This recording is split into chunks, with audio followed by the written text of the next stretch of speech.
Men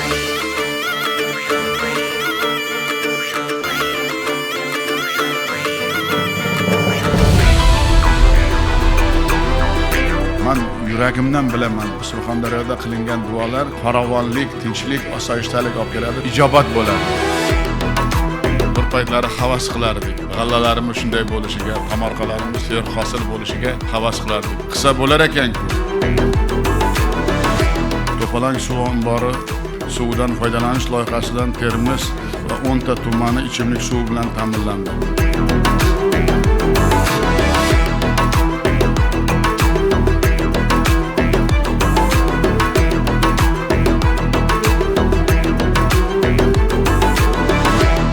Surxon ahlining ruhi baquvvat, g'ayrati baland, oriyati mustahkam insonlar yurti deb bilaman.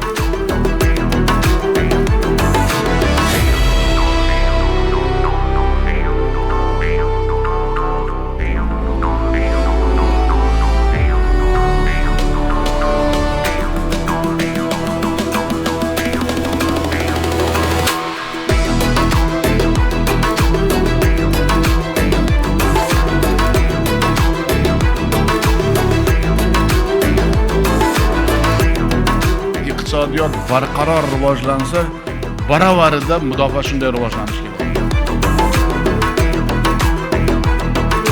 Surxondaryoliklarni baxtini, saodatini, kamolini, niyatini amalga oshirgan kunlarda sizlar bilan ko'rishish menga nasib qilsin.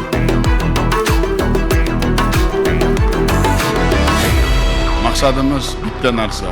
Shu aytilgan gap amalda bajarishi kerak. Odamlar buni sezishi kerak.